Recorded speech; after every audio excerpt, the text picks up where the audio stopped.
종합제TV 시청자 여러분 안녕하십니까. 오늘은 6월 6일입니다. 오전 10시입니다. 현충일입니다.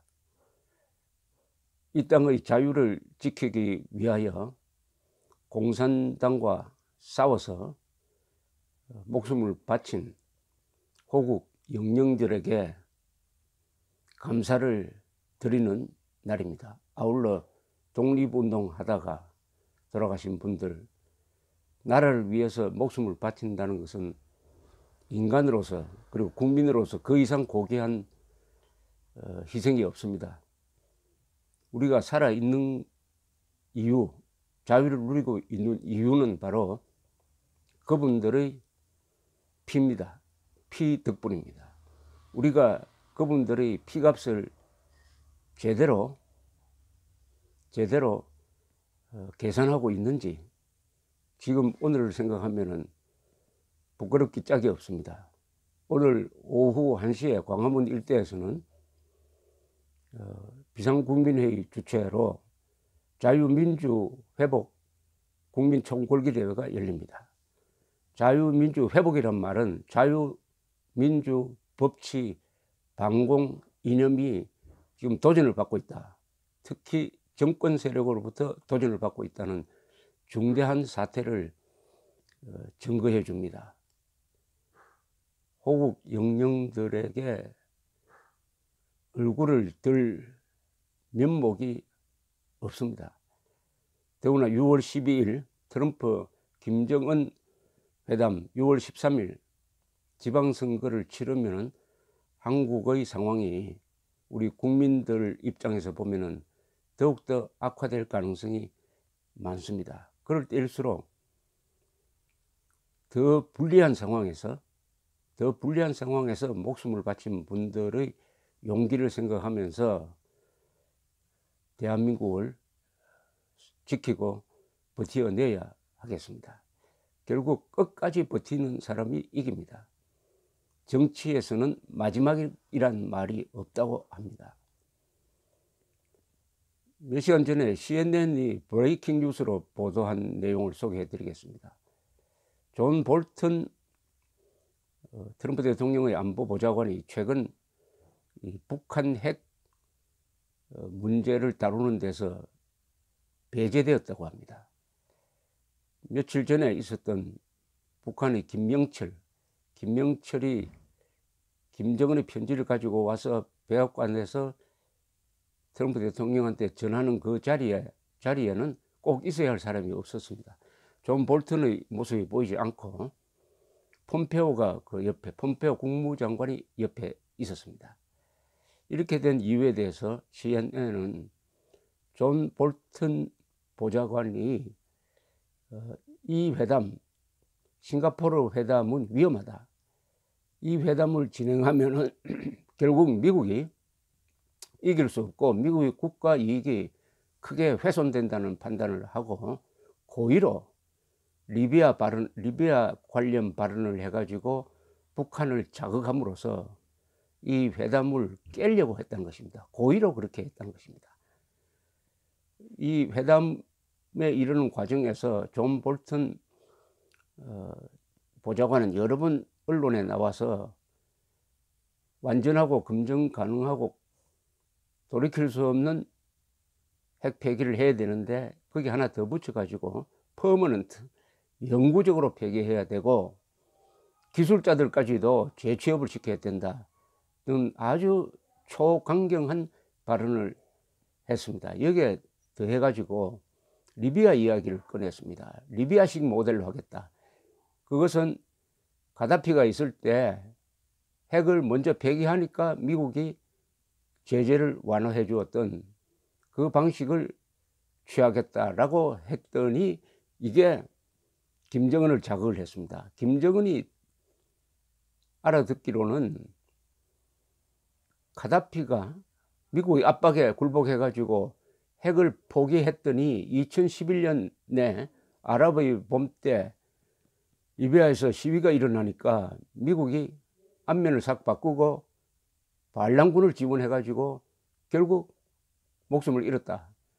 절대로 미국의 압력에 굴복해서 핵을 포기하면 안 된다고 결심하고 있는 김정은을 자극했다. 김정은을 자극했다. 이렇게 되니까 김계관이 나와가지고 볼턴을 겨냥해가지고 강경한 발언을 했습니다. 그러니까 트럼프가 한 발 물러가는 것 같으면서도 트럼프도 또 리비아식 이야기를 했습니다. 즉 무슨 말이냐 하면은 김정은이가 핵을 포기하지 않으면은 정말 리비아 꼴이 될지 모른다, 이렇게 이야기를 했어요.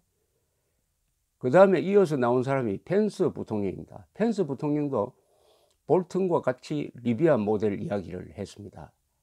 이렇게 되니까 또 북한이 최선희라는 여자를 앞세워 가지고 펜스를 정치적 을대기라면서 욕을 했습니다. 그러니까 이때 볼턴이 딱 기다리고 있다가 그 욕설한 내용을 영어로 번역된 걸 트럼프 대통령에게 보여주면서 회담을 중단시켜야 되겠다고, 회담을 취소해야 되겠다고 하니까 즉석에서 트럼프가 관련 회의를 하도록 해가지고 거기서 나온 결론으로서 취소하는, 회담 취소하는 편지를 썼던 것입니다. 이때까지는 볼턴 페이스대로 되었습니다. 그러나 이때 폼페이오가 끼어들었어요. 폼페이오가 즉시 볼턴에 반발하고 트럼프 대통령에게 회담을 계속해야 된다. 마침 그때 김계관의 성명이 나왔습니다. 김계관이가 아주 정중하게 회담을 하고 싶다, 만남 그 자체가 중요하다, 이렇게 이야기를 하니까 트럼프가 하루 만에 또 생각이 바뀌어서 긍정적인 사인이 평양으로부터 왔다 해가지고 회담 재개 쪽으로 또 기울어 버립니다.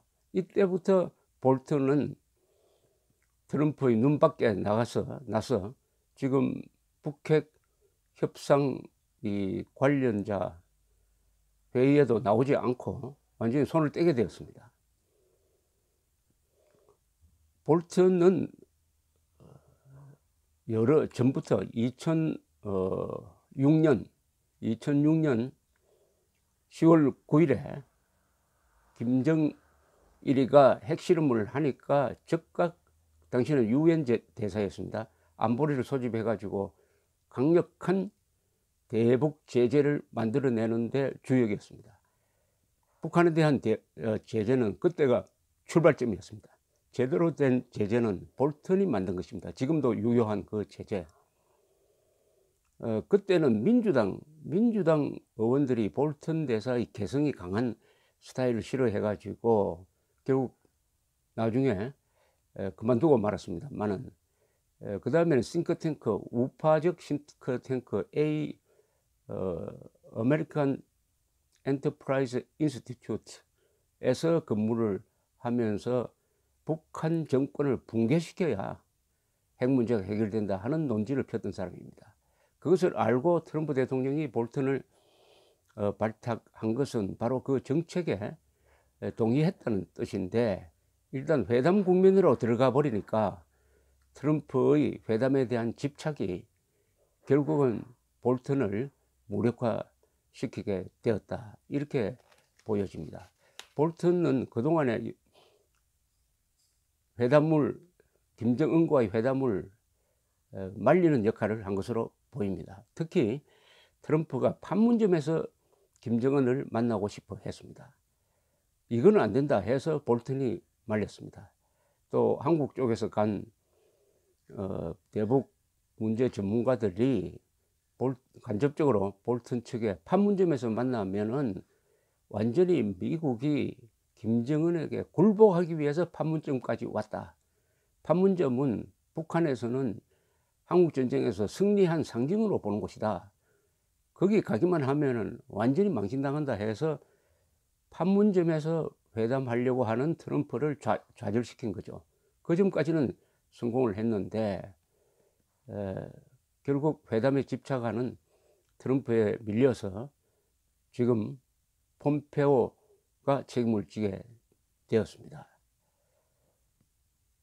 대한민국 국민으로서는 참 안타까운 일이고, 아마 미국으로서도 볼턴이 소외된 것은 미국의 국가 이익, 동맹국의 국가 이익을 위해서도 좋지 않는 일이라고 생각합니다. 지금 트럼프 행정부에서 나오는 발언이 뒤죽박죽입니다. 트럼프는 마치 주한미군 감축 문제도 북한과 논의할 수 있는 것처럼 애매모호하게 이야기를 하고 있고, 마티스 국방장관은 절대 안 된다, 있을 수가 없다, 북한과 논의할 대상이 아니다라고 이야기를 해가지고 이게 서로 말이 뒤죽박죽이 되고 있습니다. 과연 회담을 했을 때 트럼프가 김정은에게 이용당했느냐 여부는 곧 판단이 될 것입니다. 그렇게 되면 이번에는 또 폼페오에 대한 비난이 집중될 것이고, 볼턴은 오히려 역시 볼턴 노선이 맞았다 해가지고 볼턴은 또 살아날 가능성도 있습니다. 참 종잡을 수 없는 상황이 지금 전개 중인데, 이런 중에서 민주당이 아주 의미 있는, 미국의 민주당이 의미 있는 기준을 하나 발표를 했습니다. 상원 민주당 간사들이 모여가지고 트럼프 정부에 대해서 북한과 협상할 때, 김정은과 만날 때 꼭 지켜야 할 5가지 원칙을 제시를 했습니다.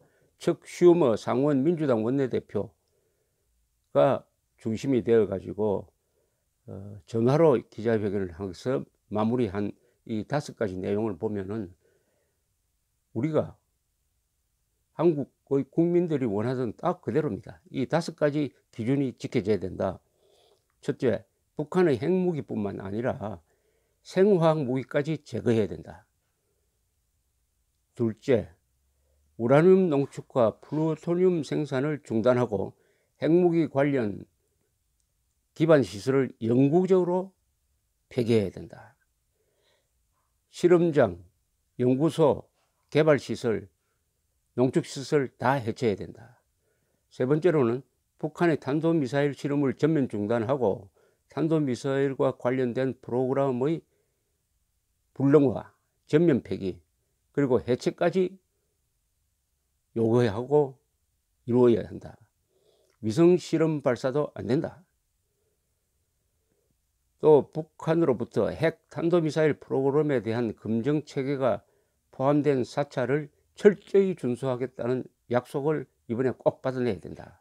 이게 4번째 조건입니다. 마지막으로 만약 사찰 도중에 북한이 합의를 위반한 사실이 적발될 경우 추가 제재를 부과해야 한다. 추가 제재를 부과해야 된다. 이런 약속은 중간에 되돌릴 수 없는 영구적인 것이 되어야 한다. 이런 약속이 이행되지 않는 상태에서 북한에 대한 제재를 완화하려고 할 경우에 상원이 동의해 줄 수 없다. 북한에 대한 제재를 완화하려면 의회의 동의를 받아야 됩니다. 의회. 특히 상원이 외교 문제에 대해서 권한이 막강하므로 민주당이 협조해 줄 수 없다. 이렇게 이야기를 했습니다. 어느 하나 틀린 말이 없습니다. 그러나 동시에 이것을 김정은이 받을 가능성이 거의 없다는 것 또한 확실합니다. 그러면은 트럼프는 이 기준에 맞는 합의를 해올 가능성이 거의 제로입니다. 그러면 그 이후에 전개될 사태는 대충 예견할 수 있습니다. 트럼프가 지금 의회 선거에서, 중간 선거에서 질 경우에 여러 가지 스캔들이 겹쳐가지고 탄핵될 가능성이 있다. 탄핵을 면하기 위해서는 이번 가을 선거에서 반드시 다수 의석을 차지해야 된다 하는 절박한 심정에서 김정은을 상대로 일종의 쇼를 하려고 하는데, 이 쇼 내용이 부실할 경우에는 오히려 이게 미국의 언론과 민주당으로부터 집중적인 포화를 맞고, 동시에 한국의 우파 세력들도 그때부터는 트럼프를 공격하고, 이렇게 될 경우에 오히려 탄핵을 가속화시키는 자충수가 될 가능성도 있다는 생각이 듭니다.